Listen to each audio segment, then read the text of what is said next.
우리는 여러분 한 사람 한 사람께 감사드립니다. 지금 어디에서 이 이야기를 보고 계신지 알고 싶습니다. 댓글로 알려주세요. 이제 오늘의 이야기를 시작하겠습니다. 김도훈의 손에 들린 크리스털 텀블러는 무겁게 느껴졌습니다. 그는 밤마다 즐기는 버번 위스키를 음미하며 오늘 2억 달러 규모의 강변 개발 계약을 성공적으로 마무리한 자신의 노고를 자축하고 있었습니다. 복도로 걸어가며 딸 은서의 방 앞에 멈췄을 때 어두운 조명에 비친 호박색 액체가 반짝였습니다. 은서에게 좋은 소식을 전하려던 찰나 그녀의 낮고 은밀한 목소리가 그를 멈추게 했습니다. 아빠는 진짜 멍청해, 유진아. 은서의 목소리가 나무문을 가로질러 날카롭게 들려왔습니다. 아빠는 엄마가 출장 때문에 화난 줄 안다니까? 말도 안 돼. 아빠 출장 갈 때마다 정은 오빠가 여기서 거의 살다시피 하잖아. 도훈의 손에 들린 유리잔이 흔들렸습니다. 얼음 조각이 부딪히며 내는 소리가 갑작스런 정적 속에서 부조화를 이루었습니다. 이제는 대놓고도 하더라. 은서의 웃음소리가 도훈의 가슴을 뒤틀리게 했습니다. 엄마 말로는 아빠가 유산 받으면 우리 다 같이 서울로 이사 간 때 새로운 삶, 새로운 시작이래. 버번의 맛이 도훈의 혀끝에서 쓴맛으로 변했습니다. 12년간 함께한 아내 지혜, 사별 후 은서를 함께 키워온 그 여자가 바로 지난 한 해 동안 더 많은 출장에 집중하라며 격려했던 사람이었습니다. 정은 오빠 말로는 완벽한 타이밍이 필요하대. 은서의 목소리는 더 낮아지며 중요함이 담겨 도훈이 문 가까이로 다가서게 했습니다. 샛별 개발의 통제권을 가지게 되면 이사회도 마리나 프로젝트 수인을 거부할 수 없을 거야. 환경 영향평가? 완전 조작된 거지 뭐. 도훈의 손에서 유리잔이 거의 미끄러질 뻔했습니다. 정훈. 그저 그런 정훈이 아니었습니다. 환경부 감독관으로 마리나 프로젝트의 승인 과정을 빠르게 진행했던 바로 그 정훈이었습니다. 도훈은 문에서 멀어지며 모든 대화와 만남, 그 편리했던 점검 일정들을 떠올렸습니다. 그리고 지혜가 어떻게 그의 프로젝트 상황을 항상 알았는지, 그의 아버지 건강에 대한 세심한 질문들까지. 그는 조용히 복도를 지나 서재로 들어가 책상 위에 버번 잔을 내려놓고 휴대폰을 꺼냈습니다. 아직은 대면할 때가 아니었습니다. 배신의 깊이를 알아야 했습니다. 3번의 통화 끝에 그의 사설 탐정 장혁이 사무실로 향하고 있었습니다. 모든 걸 알아봐야겠어. 도훈이 낮은 목소리로 말했습니다. 회의, 통화, 지난 1년간 아버지 책상을 거친 모든 문서까지. 그리고 아내의 활동도. 장혁의 목소리는 프로페셔널하고 신중했습니다. 특히 그것들을. 도훈의 시선이 책상 위의 가족 사진으로 향했습니다. 지혜, 은서, 그리고 자신. 모두 웃고 있었지만 모두 거짓이었습니다. 그리고 장혁. 마리나 프로젝트의 실제 환경 영향 데이터를 가져와. 내 책상을 거친 게 아닌 진짜 자료를. 비용이 꽤 들겠는데요. 돈은 문제가 안 돼. 도훈은 노트북을 열어 사라와 사별 후 유지해온 해외 계좌에 접속했습니다. 중요한 건 비밀 유지야. 아무도 우리가 조사하고 있다는 걸 알아선 안 돼. 특히 내 딸은. 통화를 마친 후 도훈은 새 법원을 따라 한 잔을 비웠습니다. 익숙한 알코올의 불길함도 그의 가슴에 쌓이는 차가운 분노를 감당할 수 없었습니다. 지혜는 단순히 결혼을 배신한 것이 아니라 그의 딸을 타락시키고 그의 회사를 위협하며 그가 쌓아올린 모든 것을 망쳤습니다. 그러나 그녀는 치명적인 실수를 저질렀습니다. 그녀는 자신이 부서진 남자와 상대한다고 생각했습니다. 다음 날 아침, 도훈은 정해진 루틴을 정교하게 유지했습니다. 가족과 함께 아침 식사, 지혜가 거실 인테리어 계획을 설명하며 커피를 마셨습니다. 그녀에게 가볍게 키스를 하고 출근한 척하며 대신 칼튼 호텔의 개인실에서 장혁을 만났습니다. 당신이 생각한 것보다 더 심각합니다. 장혁이 사진을 탁자 위에 펼치며 말했습니다. 지난 18개월 동안 당신이 출장 중일 때마다 환경부 점검이 프로젝트 현장에서 이루어졌습니다. 도훈은 감시 사진을 살펴보았습니다. 지혜와 정훈이 호텔로 들어가는 모습, 레스토랑에서, 자신의 집에서도. 그러나 진짜 이야기를 말해주는 것은 타임스탬프였습니다. 이 회의들, 도훈이 사진 하나를 가리켰습니다. 모두 이사회 투표나 규제 기한에 맞춰져 있잖아. 조직적입니다. 장혁이 확인했습니다. 당신의 아내는 우연히 이 관계를 시작한 게 아닙니다. 정훈을 고의적으로 선택했습니다. 이것 좀 보세요. 더 많은 사진들. 다른 환경부 관계자들과 점심을 함께하는 지혜.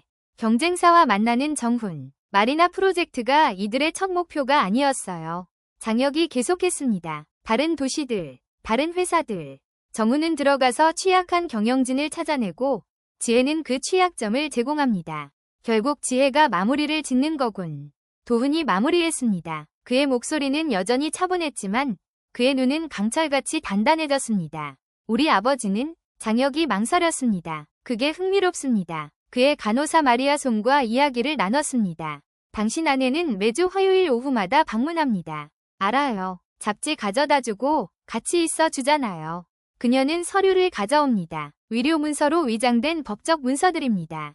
당신 아버지의 서명이 있는 이양승인서, 이사회 결의서 같은 것들입니다. 김도훈의 주먹이 탁자 위로 내려쳤습니다. 그의 냉정함에 처음으로 균열이 생긴 순간이었습니다. 아버지는 암으로 고통받고 계시는데 그걸 이용해서 그는 말을 멈추고 깊은 숨을 들이마셨습니다. 그들의 목적은 뭡니까? 통제입니다. 장혁은 더 많은 문서를 꺼내놓았습니다. 당신의 유산이 처리되면 색별개발의 지배 지분을 소유하게 됩니다.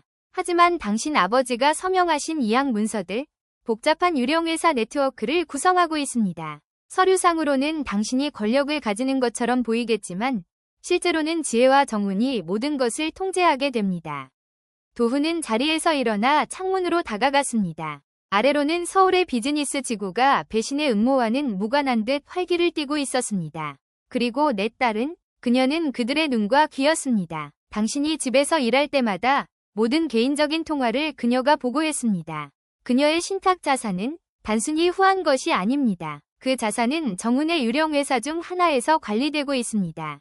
창문에 비친 도훈의 모습은 감정을 드러내지 않았지만 그의 목소리에는 치명적인 무게가 담겨 있었습니다. 내 아이를 스파이로 만들었군요. 그리고 한 가지 더 있습니다. 장혁은 마지막 서류철을 꺼냈습니다. 첫 번째 부인의 사고 말입니다. 원래 조사에서 몇 가지 이상한 점을 발견했습니다. 도훈은 천천히 돌아섰습니다. 사라의 죽음이 우연이 아니었다는 건가요? 확인하려면 시간이 더 필요합니다. 그때 장혁의 전화가 울렸습니다. 그는 전화를 확인하고 얼굴을 찌푸렸습니다. 당신 아내가 방금 아버지의 위료 기록에 접근했습니다. 예상보다 빠르게 움직이고 있습니다. 아니요. 도훈은 조용히 말했습니다. 그녀는 내가 원한 대로 움직이고 있습니다. 그는 기억 속의 번호로 전화를 걸었습니다. 태현 변호사입니까? 김도훈입니다. 아버지의 변호사를 만나야 합니다. 오늘 밤 서울의 황혼 속에 서 있는 브란덴부르크 법률사무소는 긴 그림자를 들이우고 있었습니다. 도훈은 30년간 그의 아버지의 변호사였던 한태현 앞에 앉아 장혁이 제공한 문서를 검토하는 그의 모습을 지켜보고 있었습니다. 이건 한 변호사는 안경을 벗고 눈을 비볐습니다. 도훈 씨, 이건 체계적인 기업 절도입니다. 당신 아버지가 서명한 이 의료 문서들, 핵심 자회사의 통제권을 해외 법인으로 이전하고 있습니다. 복구가 가능합니까? 일부는 가능합니다. 하지만 도훈 씨, 더 심각한 게 있습니다. 한 변호사는 또 다른 파일을 꺼냈습니다. 작년에 지혜 씨가 인시스트에서 설립한 딸의 신탁 자산 기억나십니까? 그것은 기업 지주회사로 구조화되어 있습니다.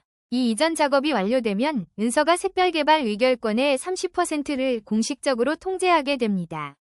그리고 은서가 25세가 될 때까지는 지혜가 그 통제권을 가지게 됩니다. 도훈의 목소리는 얼음처럼 차가웠습니다. 내 딸을 기업의 꼭두각시로 이용하고 있는 겁니까? 그렇습니다. 그리고 정훈이 환경부에 있는 위치를 이용해 마리나 프로젝트 수인을 강행하고 회사의 가치를 하락시킨 뒤 수백만 원을 챙기고 당신 아버지가 쌓아올린 모든 것을 파괴하려 하고 있습니다. 도훈은 자리에서 일어나 창문으로 걸어갔습니다. 도시의 불빛은 배신의 별자리가 되어 흐릿하게 번져 있었습니다. 그들이 모르는 게 있습니다. 내가 이런 일이 일어날 것을 예상하고 있었다는 것 말이죠. 정확히 이건 아니지만 비슷한 것 말입니다. 한 변호사는 한쪽 눈썹을 올렸습니다. 제네바 계좌인가요? 사라가 죽은 뒤 나는 신뢰가 사치라는 것을 힘겹게 깨달았습니다. 도훈은 책상 쪽으로 돌아섰습니다. 그들이 서명한 모든 것, 그들이 옮긴 모든 것을 보여주세요. 그들이 통제한다고 생각하는 조각들을 정확히 알아야겠습니다. 그 후 1시간 동안 그들은 기만의 그물을 추적했습니다. 지주회사 안에 숨겨진 유령 회사들, 합법적으로 보이는 기업에 연결된 해외 계좌들, 그리고 그 중심에는 마리나 프로젝트가 있었습니다. 그것은 서류상으로는 수백만 원을 벌어들이는 개발처럼 보였지만 지역 생태계를 파괴하는 프로젝트였습니다. 진짜 환경영향평가 자료는 어디 있습니까? 김도훈이 마침내 물었습니다. 한태현 변호사는 서류 가방을 열고 봉인된 봉투를 꺼냈습니다. 당신 아버지가 몇 달 전에 비공개로 위례하셨습니다. 결과는요? 치명적입니다. 도훈 씨, 이 데이터가 공개되면 회사는 겨우 살아남을 겁니다. 하지만 거짓 환경 데이터를 제출한 것에 대한 형사 책임은? 김도훈은 미소를 지었지만 그 미소는 눈에 닿지 않았습니다. 그건 극복하기 어렵겠죠. 무슨 계획을 세우고 계십니까? 정의입니다. 도훈은 봉투를 받아들었습니다. 하지만 먼저 새로운 서류를 작성해주세요. 이양 문서, 이사회 결의서, 그들이 한 모든 것을 합법적으로 다시 준비해주시길 바랍니다. 그들의 계획으로 그들을 함정에 빠뜨리겠다는 겁니까?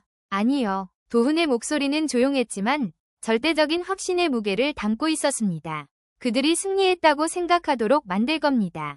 그런 다음 내가 진짜 기업 인수가 무엇인지 보여줄 겁니다. 그는 휴대폰을 꺼내 시간을 확인했습니다.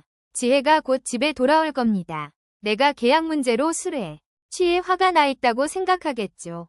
대신 저녁 예약과 샴페인을 보게 될 겁니다. 축하하는 겁니까? 무대를 준비하는 겁니다. 도훈은 코트를 챙기며 말했습니다. 그들은 내 삶을 망치고 있다고 생각합니다. 그들이 그렇게 믿도록 만들 겁니다. 내가 그들의 삶을 망칠 순간까지. 사무실을 나서며 도훈의 휴대폰에 은서의 문자 메시지가 도착했습니다. 늦게 들어갈게요. 아빠, 유진이랑 공부 모임이에요. 그는 답장을 보냈습니다. 문제없어, 딸, 사랑해. 그 말들은 재처럼 느껴졌지만 김도훈은 복수도 사업처럼 완벽한 포커페이스가 필요하다는 것을 오래전에 배웠습니다. 그들이 승리하고 있다고 믿게 만들었습니다. 그들이 자신을 눈멀었다고 생각하게 했습니다. 제네바가 기다리고 있었습니다. 지혜와는 달리 도훈은 인내의 가치를 알고 있었습니다. 차 안에서 그는 마지막으로 전화를 걸었습니다. 장혁, 은서의 친구 유진에 대해 모든 것을 조사해주세요. 뭔가 석연치 않아요. 모든 조각은 제자리에 놓였습니다. 게임은 시작되었습니다. 그리고 김도훈은 그들이 생각하는 바보가 될 생각이 없었습니다. 지혜의 아침은 평소와 같은 호화로운 일상으로 시작되었습니다. 그녀는 자신의 단골 미용실에서 돈페리뇽을 마시며 서울 강남 고급 주택 목록을 스크롤했습니다. 아메리칸 익스프레스 컨시어지로부터의 문자가 그녀의 잘 꾸며진 세계의 첫 뷰녀를 가져왔습니다. 김지혜 씨, 연간 회원 갱신 처리가 불가능합니다. 그녀는 기술적인 문제라고 치부했지만 버그도르프에서 단돈 1200만원짜리 핸드백을 구매하려다 플래티넘 카드가 거절당했을 때 화가 치밀어 올랐습니다. 판매원의 미소가 그녀의 피를 끓게 했습니다. 이 카드로 시도해보세요. 지혜는 자신의 블랙카드를 내밀며 요구했습니다. 거절되었습니다. 각 카드는 동일한 결과를 보였고 그녀의 얼굴은 점점 더 뜨거워졌습니다.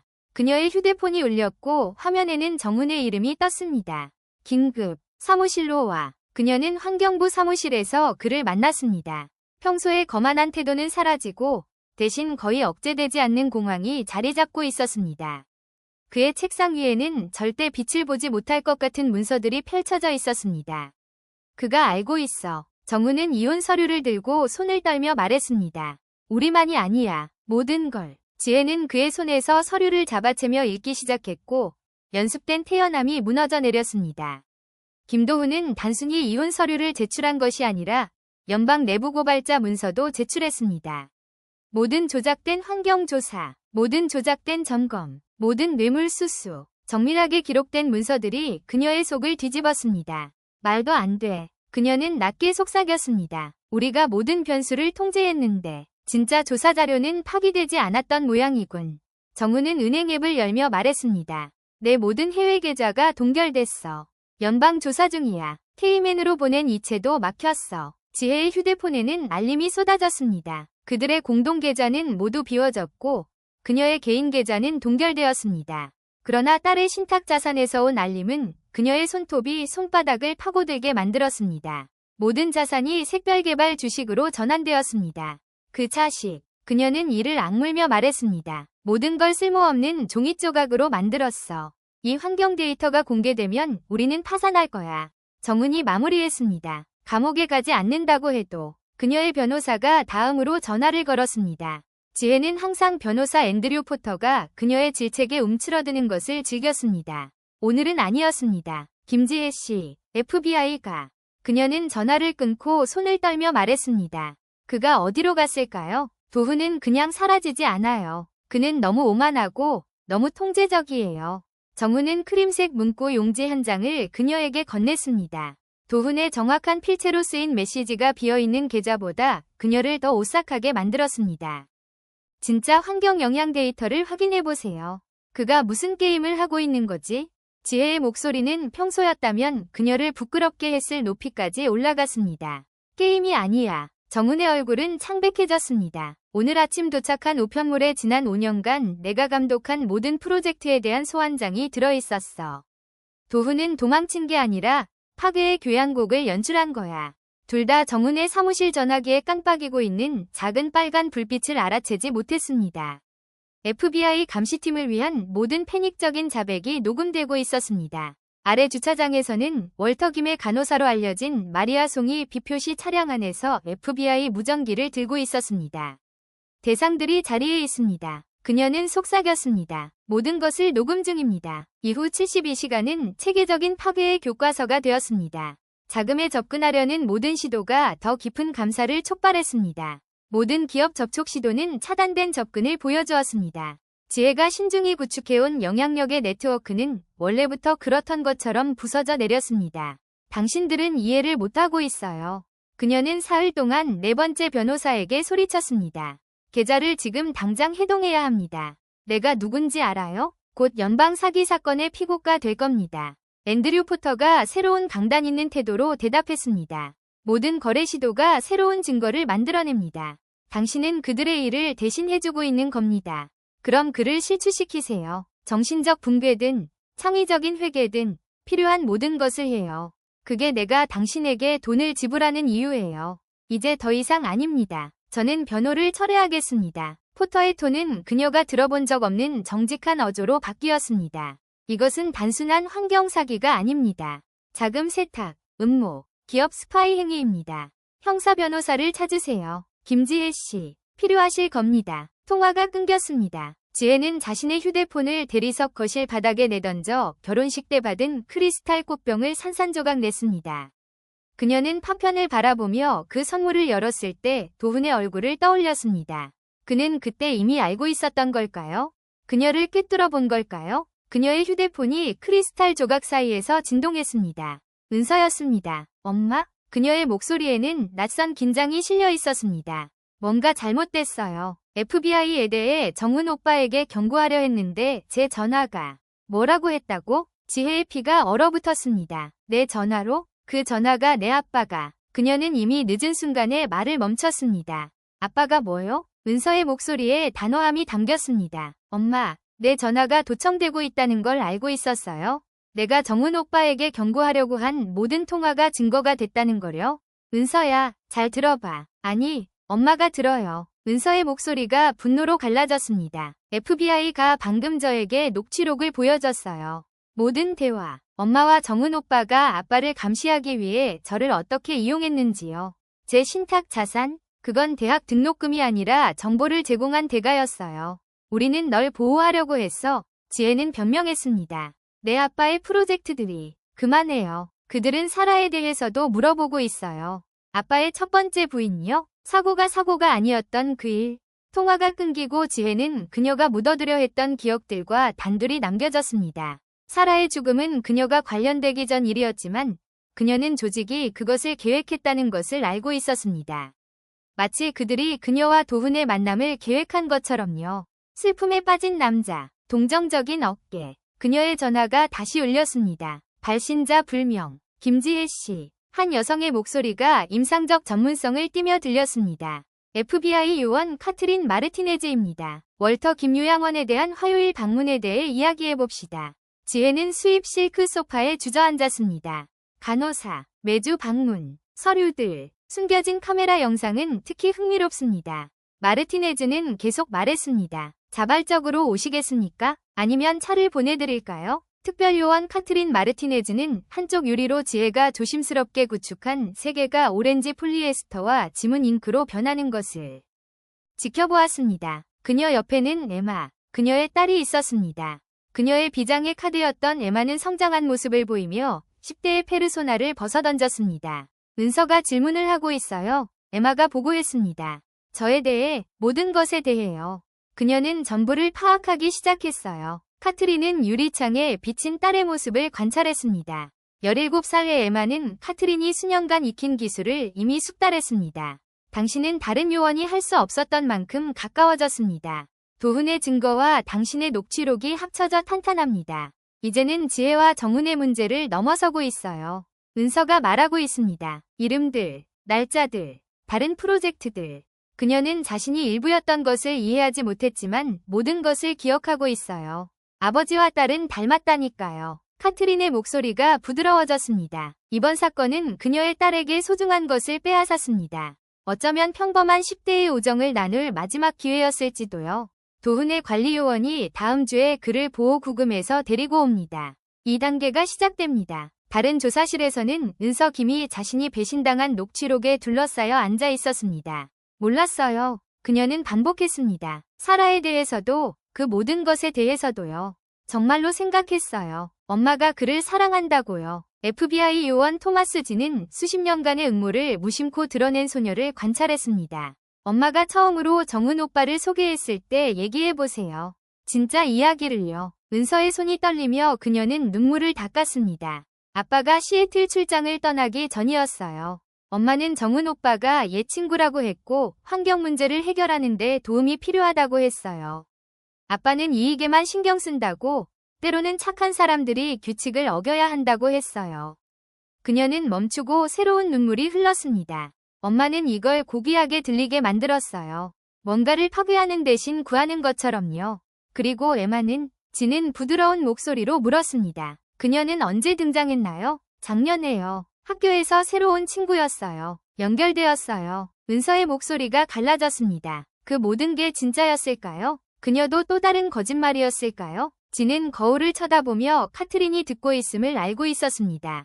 에마 마르티네즈는 매우 나쁜 사람들을 막기 위해 선택을 했습니다. 당신의 아버지처럼요. 지금 당신이 하고 있는 것처럼요. 은서가 고개를 들고 붉어진 눈이 마침내 맑아졌습니다. 그는 어디 있나요? 안전한가요? 안전합니다. 진은 그녀를 안심시켰습니다. 이 일이 끝나면 그가 왜 사라질 수밖에 없었는지, 왜 당신이 그가 모든 것을 버렸다고 생각하게 했는지 이해하게 될 겁니다. 그녀의 사무실에서 카트린은 김도훈의 최신 자료를 검토했습니다. 계좌번호, 유령회사, 해외 거래로 이루어진 수십 년간의 부패가 건축적으로 정밀하게 그려져 있었습니다. 그러나 그녀의 시선을 사로잡은 것은 마지막 페이지였습니다. 결혼식 날의 사라 김의 사진이었습니다. 그녀가 결코 보지 못할 미래를 향해 웃고 있는 모습이었습니다. 그녀의 보안 전화가 울렸습니다. 마르티네즈입니다. 제네바가 준비되었습니다. 도훈의 목소리는 이 순간을 20년 동안 기다려온 사람의 평온함을 담고 있었습니다. 진짜 음모가 무엇인지 보여줄 때가 됐습니다. 카트린은 에마의 희생, 은서의 눈물, 사라의 사진을 떠올리며 미소를 지었습니다. 지혜는 자신이 사업가와 결혼했다고 생각했지만 사실 그녀는 복수의 설계자와 결혼했습니다. 두 번이 삶을 설계한 사람이었죠. 이제 그 함정이 준비되었고 카트린 마르티네즈는 FBI 역사상 가장 우아한 파괴를 앞에서 지켜볼 준비가 되어 있었습니다. 자신의 안전한 장소에서 김도훈은 암호화된 노트북을 닫고 사라의 사진을 보았습니다. 거의 끝났어, 사랑. 그는 속삭였습니다. 거의 끝났어. 서울신문의 일면이 도시금융지구의 모든 가판대를 장악했습니다. 환경 스캔들로 또 다른 희생자가 나오다. 환경부 국장 정훈. 선고받다. 헤드라인 아래에는 연방법원으로 호송되는 정훈의 사진이 있었습니다. 한때 깔끔했던 정장이 교도소 오렌지로 바뀌었고 그의 상징적인 오만함은 3년간의 조사로 산산조각이 났습니다. 안전한 조사실에서 은서 김은 자신이 배신당한 대화의 녹취록을 검토했습니다. 20살의 그녀는 배신을 견디며 얻은 단단한 품위를 지니고 있었습니다. 엄마가 충성을 사기 위해 사준 디자이너 옷은 사라지고 대신 실용적인 검은 블레이저와 슬랙스를 입었습니다. 현실적인 시대를 위한 실용적인 갑옷이었습니다. 특별요원 토마스 진이 책상 위에 또 다른 파일을 올려놨습니다. 신탁자산 지급 내역을 다시 설명해보세요. 언제 패턴을 처음 알게 되었나요? 고등학교 2학년 때 아빠의 시애틀 프로젝트 이후였어요. 은서의 손가락이 입금 기록을 따라 움직였습니다. 아빠의 개인 전화를 엄마에게 이야기한 후 1천만 원이 입금됐어요. 아빠의 이메일을 전달한 후 2천만 원이 입금됐어요. 엄마는 이걸 환경을 보호하는데 도움을 준 대가라고 불렀어요. 지는 감시 사진으로 가득 찬 파일을 열며 고개를 끄덕였습니다. 당신의 어머니는 체계적이었습니다. 모든 지급은 특정 정보 유출과 일치했습니다. 나는 너무 멍청했어요. 은서의 웃음에는 따뜻함이 없었습니다. 금액은 점점 커졌습니다. 아빠의 서재 컴퓨터에 그녀의 특수 소프트웨어를 설치한 후 5천만 원. 이사회 회의를 녹음하기 시작했을 때는 1억 원. 그녀는 사진 하나를 집어들었습니다. 자선 행사에서 다른 CEO와 팔짱을 낀 채 찍힌 지혜의 모습이었습니다. 나 말고도 아빠 이전에 얼마나 많은 사람들이 있었을까요? 우리가 확인한 것만 3명이 다른 경영진이 있습니다. 모두 개발회사, 모두 주요 환경 프로젝트를 가진 회사들이었죠. 진이 더 많은 사진을 펼쳤습니다. 당신의 어머니는 자신의 접근 방식을 완벽히 다듬는데 수년을 보냈습니다. 취약한 대상을 찾아내고 보통은 과부나 최근 이혼한 사람들입니다. 감정적 연결을 구축한 다음 그들의 자녀를 통해 천천히 타락시키는 거죠. 저를 통해서 한 것처럼요. 하지만 당신은 달랐어요. 은서. 당신은 싸웠습니다. 당신의 증언 덕분에 우리는 12개 주에 걸친 부패 조직을 밝혀냈습니다. 건물 반대편에서 김지혜는 인터뷰실에 앉아 있었습니다. 오렌지색 죄수복이 여전히 완벽한 손톱 관리와 어울리지 않았습니다. 연방검사인 다이애나 하워스는 3년간의 조사에서 수집된 메모를 검토했습니다. 마리나 프로젝트 일정에 대해 이야기해봅시다. 언제 김도훈을 처음 표적으로 삼았나요? 지혜의 미소는 그녀의 눈에 닿지 않았습니다. 당신은 너무 계산적이었다고 들리게 만드네요. 도훈은 슬퍼하고 있었어요. 제가 위로를 제공했죠. 시애틀의 제임스 안더슨이나 샌프란시스코의 마이클 진에게 제공했던 것처럼요. 둘 다 과부였고 둘 다 10대 자녀를 키우고 있었으며 둘 다 주요 환경 프로젝트를 운영하는 회사를 가지고 있었죠. 하워스는 테이블 위로 더 많은 사진을 밀었습니다. 단순한 우연인가요? 사라 김의 사고는요? 그것도 우연이었다고 주장하실 건가요? 잠시 동안 지혜의 가면이 벗겨졌습니다. 그건 제가 관여하기 전 일이었어요. 저는 단지 확립된 프로토콜을 따랐을 뿐입니다. 그 프로토콜은 누구에게서 온 건가요? 제가 대답하지 않을 거라는 거 아시잖아요. 그녀는 태연함을 되찾았습니다. 하지만 한 가지 말할 수 있어요. 도훈은 부서져야 했어요. 결국 모두 부서졌거든요. 대신 그녀는 자신의 죄수복을 가리켰습니다. 보시다시피 이렇게 됐네요. 복도에서 소란이 일어났습니다. 정은이 선고 심리로 호송되던 중 문창문을 통해 지혜를 보았습니다. 그의 얼굴은 분노로 일그러졌습니다. 당신이 나를 보호해준다고 약속했잖아. 그는 경호원을 뿌리치며 외쳤습니다. 해외 계좌가 추적 불가능하다고 했잖아. 정훈 씨. 그의 변호사가 중재를 시도했습니다. 모든 걸 계획한 건 그녀였어. 가짜 연구, 뇌물, 사라 김의 죽음. 이 모든 게 지혜가 했던 일이야. 경호원들이 그를 끌어내자 정은의 절박한 고발로 인해 지혜의 방어 논리가 무너졌습니다. 크레디트 스위스의 사설은행 측은 마호가니 패널에서 여러 언어로 속삭이는 대화까지 고풍스러운 신중함이 풍겼습니다. 김도훈은 은행의 사설 고객 서비스 부서장인 안톤 밀러와 마주 앉아 20년 동안 봉인된 금고가 마침내 열리는 것을 지켜보았습니다. 문서는 그대로 있습니다. 김도훈 씨. 밀러가 낡은 가족 포트폴리오를 책상 위에 올리며 말했습니다. 다만 FBI의 인증 요청은 이례적이었죠. 특별요원 카트린 마르티네즈가 도훈이 포트폴리오를 여는 것을 지켜보았습니다. 그 안에는 20년의 인내가 맺은 결실이 있었습니다. 사진, 계좌, 장부, 거래 기록, 부패의 꼼꼼한 기록이었습니다. 그러나 진정한 보물은 그의 아버지가 의뢰했던 모든 원본 환경 영향평가 연구를 담은 USB 드라이브 하나였습니다. 월터 김은 철저했군요. 마르티네즈는 지혜가 환경 범죄자로 알려진 사람들과 만나는 모습을 보여주는 특히 상세한 사진을 살펴보며 말했습니다. 그는 수년간 그들을 추적했습니다. 내 아버지는 인내를 이해했죠. 도훈의 목소리는 감정이 담기지 않은 채로 20년의 증거를 정리하면서 말했습니다. 그들은 살아 이후 다시 시도할 것이라는 것을 알고 계셨어요. 단지 그들이 과소평가할 만한 누군가가 필요했을 뿐이죠. 그래서 그들이 지혜를 보내도록 놔두셨습니다. 제가 이미 제네바 계좌를 설정해두었고 그들의 패턴을 알아차렸다는 것을 알고 계셨죠. 도훈은 미소를 지었습니다. 그들은 또 다른 슬퍼하는 경영진을 타락시키고 있다고 생각했지만 그들이 들어간 것은 20년간 준비된 함정이었죠. 제네바에서 온 증거는 지혜와 정운을 훨씬 넘어섰습니다. 그것은 여러 기관에 걸친 부패한 관리들의 네트워크, 세계 대륙에 걸친 환경 프로젝트의 손상, 그리고 마리나 프로젝트를 고등학교 과학 실험처럼 보이게 하는 유령 회사의 망을 드러냈습니다. 이건 시작에 불과합니다. 마르티네즈는 더 유명한 이름들로 이어지는 계좌번호를 검토하며 말했습니다. 이 기록들로 우리는 돈의 흐름을 정점까지 추적할 수 있습니다. 그게 항상 계획이었죠. 도훈은 포트폴리오를 닫으며 말했습니다. 내 아버지는 정면 대결은 실패할 것이라는 것을 알고 계셨습니다. 그들은 사라를 이보다 훨씬 적은 증거로 죽였으니까요. 내부에 누군가가 필요했습니다. 그들이 통제할 수 있다고 생각한 누군가요. 그리고 그들은 당신을 선택했죠. 도훈은 미소를 지으며 마무리했습니다. 잘못된 선택을 했습니다. 연방법원은 지혜의 선고가 다가오자 긴장감으로 가득했습니다. 3년간의 조사 끝에 환경감독의 모든 수준에서 부패가 드러났지만 오늘 정의는 마침내 그 설계자를 따라잡게 되었습니다. 판사 엘리너 마르티네즈는 사전 선고 보고서를 검토하며 페이지마다 얼굴이 어두워졌습니다. 선고를 내리기 전에 몇 가지를 다루어야 합니다. 그녀는 강철 같은 시선으로 지혜를 응시했습니다. 사라 김의 죽음은 사고가 아니었습니다.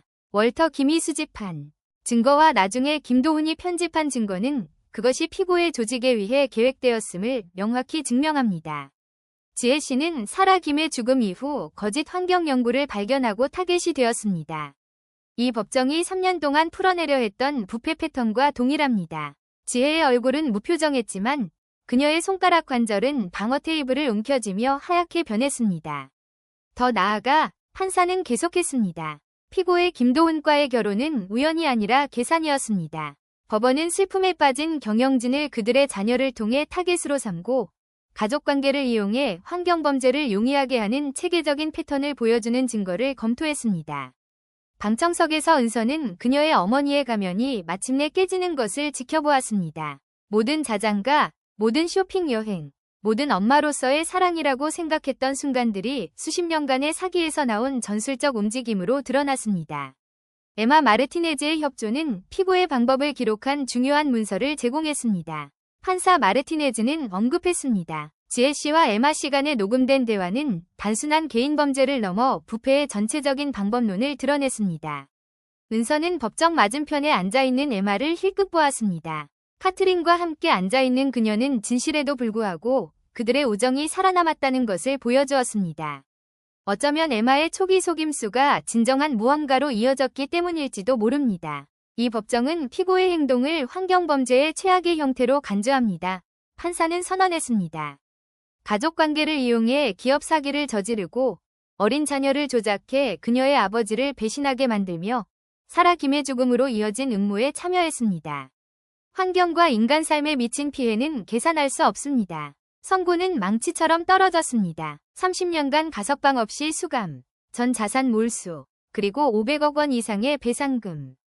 지혜가 끌려가는 동안 도훈은 연문을 통해 조용히 들어왔습니다. 그는 재판에 참석하지 않았고 그녀가 자신의 증언을 보는 만족감을 주지 않았습니다. 그러나 이 순간 정의가 세대를 초월해 이뤄졌음을 확인하는 이 마지막 순간만큼은 직접 목격해야 했습니다. 그들의 시선이 잠시 마주쳤습니다. 지혜는 자신이 목표로 삼았던 취약한 과부가 아니라 20년간 그녀의 파멸을 보장하기 위해 복수를 설계한 설계자를 보았습니다. 도훈은 12년간 함께했던 아내가 아닌 결국 자신을 함정에 빠뜨린 함정을 보았습니다. 이후 샛별개발에 복원된 사무실에서 도훈은 3장의 사진을 벽에 걸었습니다. 결혼식 날 환히 웃는 사라의 사진, 정의를 가능하게 했던 증거를 끈질기게 모은 그의 아버지의 사진, 그리고 새로운 추가 사진, 대학 졸업식에서 함께한 은서와 에마의 사진이었습니다. 진실이 거짓보다 더 강한 유대를 형성할 수 있다는 증거였습니다. 그들 사이에는 제네바에서 가져온 원본 환경 영향평가서를 걸었습니다. 어떤 유산은 이익률이 아니라 마침내 갚은 빚으로 측정된다는 것을 상기시키는 상징이었습니다. 문을 두드리는 소리와 함께 은서가 들어왔습니다. 아빠, FBI 태스크포스가 우리에게 보고하고 싶어 해요. 위심스러운 환경 연구를 가진 3개의 추가 회사가 확인되었다고 합니다. 도훈은 배신에서 벗어나 강인함을 얻은 딸의 얼굴을 바라보았습니다. 아직도 그들과 함께 일하고 있니? 에마와 저 둘 다요. 다음 목표가 될 가족을 보호할 사람이 필요하니까요. 은서는 아버지 곁에 서서 사진들을 바라보았습니다. 이제 이해가 돼요. 할아버지가 왜 쓸 수 없는 증거를 계속 모았는지, 왜 아빠가 이렇게 오랜 시간 함정을 준비했는지요. 정의는 인내를 요구하지, 도훈이 말했습니다. 그리고 그것을 끝까지 해낼 강인함도. 네가 가졌던 것처럼, 우리가 모두 가졌던 것처럼. 그의 사무실 창밖으로 보이는 서울의 스카이라인은 미래를 향해 뻗어 있었습니다. 저 건물들 어딘가에 지혜의 조직이 남긴 공백을 메우기 위해 이미 움직이고 있는 다른 부패한 네트워크가 있었을 것입니다. 하지만 그들은 이제 다른 풍경을 마주하게 될 것입니다. 진실이 탐욕보다 강하고 정의가 슬픔에 빠진 한 남자의 평생 복수를 요구하지 않고도 실현될 수 있음을 증명한 세상이었습니다. 제네바에 남아있는 원본 환경 영향평가서는 증거로서 일부 승리는 주가나 이익률로 측정되는 것이 아니라 옳고 그름의 단순한 승리, 인내가 부패를 이긴 승리, 진실이 가장 정교한 거짓을 이긴 승리로 측정된다는 것을 보여주었습니다. 도훈의 책상 서랍에는 FBI에게 보여준 적 없는 마지막 증거가 있었습니다. 그것은 지혜가 환경감독의 기반을 흔들 수 있는 인물과 만나는 모습을 담은 사진이었습니다. 하지만 그는 그것이 또 다른 날의 싸움이라는 것을 알고 있었습니다. 어떤 함정은 수십 년의 시간이 필요했고 도훈은 인내의 가치를 배웠습니다. 에필로그 10년 후 미네소타 와시카의 연방교정시설은 한때 지혜가 살았던 서울 강남의 펜트하우스와는 완전히 달랐습니다. 한때 수십억 원 규모의 환경범죄를 주도했던 여자는 이제 8평짜리 감방에서 생활하며 디자이너 옷장을 교도소 지급 카키색 옷으로 완벽했던 손톱 관리를 강제 노동으로 인해 거칠어진 손으로 바꿔야 했습니다. 30년형 중 13년을 보내며 모든 항소가 기각된 상태에서 지혜의 오만함은 마침내 무너졌습니다. 그녀가 거주하는 격리구역은 다른 수감자들을 조종하려는 여러 시도 끝에 내려진 결과로 그녀는 몰락을 되새기기에 충분한 시간을 제공받았습니다. 그녀의 마지막 방문자는 3년 전 연방검사였으며 조직의 다른 구성원에 대한 정보를 얻기 위해 왔습니다. 지혜의 협상 시도는 정은이 이미 모든 정보를 제공했다는 사실이 밝혀지면서 대실패로 끝났습니다. 한때 그녀의 범죄 파트너였던 정우는 완전히 무너졌습니다. 콜로라도의 중간 보안교도소에서 25년형을 복역 중인 그는 자신이 일했던 모든 사람들을 고발하며 국가 증인이 되었습니다. 그의 협조는 14개 주에서 부패 사건을 해결하는 데 도움을 주었지만 그의 형량은 줄어들지 않았습니다. 마지막으로 들은 소식에 따르면 정우는 보호구금 상태에서 그림자를 보고 놀라며 하루하루를 보냈으며 전 동료들이 그를 찾아낼 것이라는 공포에 시달리고 있었습니다. 그의 두려움은 완전히 근거 없는 것은 아니었습니다. 그들의 이전 네트워크의 다른 3명의 구성원이 전국의 교도소에서 의심스러운 죽음을 맞이했기 때문입니다. 한편 샛별개발은 살아남았을 뿐만 아니라 번창했습니다. 도훈이 부패 조직을 폭로한 것은 역설적으로 회사를 환경 준수의 선두주자로 자리매김하게 했습니다. 그의 리더십 아래 회사는 새로운 산업 기준을 세운 투명한 개발 접근 방식을 개척했습니다. 최근 서울경제신문의 도훈에 대한 프로필은 구원과 혁신의 이야기를 담고 있었습니다. 그 기사는 지혜의 철제 책상 위에 놓여 있었으며 그녀의 실패를 매일 상기시키는 제목을 달고 있었습니다. 샛별개발, 녹색혁명을 이끌다. CEO 김도훈, 대통령 환경상 수상. 사진에는 백악관 시상식에서 50대 중후반의 나이에 더욱 단단해진 모습의 도훈이 찍혀 있었습니다. 그의 옆에는 이제 30세가 된 은서가 서 있었습니다. 환경범죄를 전문으로 하는 연방검사로 일하는 은서의 모습은 지혜에게 더욱 역설적이었습니다. 한때 타락시키려 했던 딸이 이제 자신이 구축했던 모든 것에 맞서는 무기가 되었기 때문입니다. 에마 마르티네즈도 기사에 등장했습니다. 법학을 졸업한 그녀는 은서와 함께 법무부에 합류했습니다. 지혜가 이용하려 했던 우정은 강력한 법적 동반자로 발전했습니다. 두 사람은 역사상 가장 큰 환경 사기 사건에서 여러 유죄 판결을 이끌어냈습니다. FBI를 은퇴한 카트린 마르티네즈의 유산은 계속 이어졌습니다. 그녀가 창설을 도운 태스크포스는 국제적인 활동으로 확장되어 국경을 초월한 환경범죄를 추적했습니다. 그녀는 여전히 가끔씩 색별개발이 복잡한 기업 사기를 해결하는 데 필요한 전문 지식을 제공할 때 협력했습니다. 월터 김의 조작을 기록한 지혜의 간호사 마리아 송은 그녀의 역할로 표창을 받았으며 이후 장기적인 비밀 작전을 훈련시키는 요원들을 양성하며 색별 사건을 사례로 사용했습니다. 월터 김은 지혜의 선고를 보지는 못했지만 그의 성견지명은 환경법 집행을 영원히 바꾸어 놓았습니다. 그가 모은 증거와 도훈의 전략적 인내가 결합되어 규제 감독의 모든 수준에서 부패를 드러냈습니다. 도훈이 제네바에서 보관했던 파일은 단순히 지혜의 조직을 끝낸 것이 아니라 기업 이사회, 규제기관, 심지어 국회까지 조사하게 했습니다. 각 유죄 판결은 월터 김의 유산의 일부로 정의에 대한 한 사람의 헌신을 증명했습니다. 환경범죄수사 단위들은 이제 색별 사건을 연구하며 부패가 어떻게 기업의 외면과 가족관계 뒤에 숨을 수 있는지 배우고 있었습니다.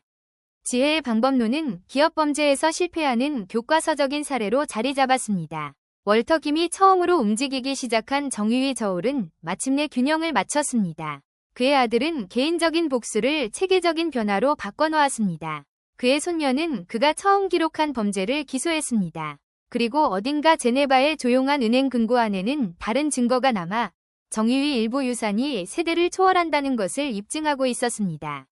지혜는 마지막 10년의 형기를 남기고 있었습니다. 그녀가 한 번도 제대로 유지하지 못했던 모범적 행동을 가정하더라도 말입니다. 정우는 협조했음에도 불구하고 범죄의 전모를 본 판사들로부터 거의 자비를 얻지 못한 채 15년의 형기를 남겨두고 있었습니다. 그들의 보이지 않는 배후 세력은 대부분 정의를 피해갔지만 그들의 권력은 산산이 부서졌습니다. 깨끗하고 더욱 경계심 있는 서울을 내려다보는 그의 사무실에서 김도훈은 계속 계획을 세우고 지켜보고 만들어 나갔습니다. 그의 책상에 있는 사진은 더 해야 할 일이 남아있음을 암시했지만 그는 아버지로부터 정의에는 인내가 필요하다는 것을 배웠고 사라로부터 어떤 빚은 평생을 들여 갚아야 한다는 것을 깨달았습니다. 제네바에 있는 환경영향평가서가 모든 것을 시작했지만 천천히 움직이지만 멈출 수 없는 진실의 영향이 마침내 지혜조차 왜곡할 수 없는 결말을 썼습니다. 여기서 우리의 이야기는 끝이 납니다. 댓글 섹션에 여러분의 생각을 공유해주세요. 시간을 내주셔서 감사합니다. 이야기가 마음에 드셨다면 이 채널을 구독해주세요. 화면에 보이는 비디오를 클릭하시고 다음 이야기에서 만나요.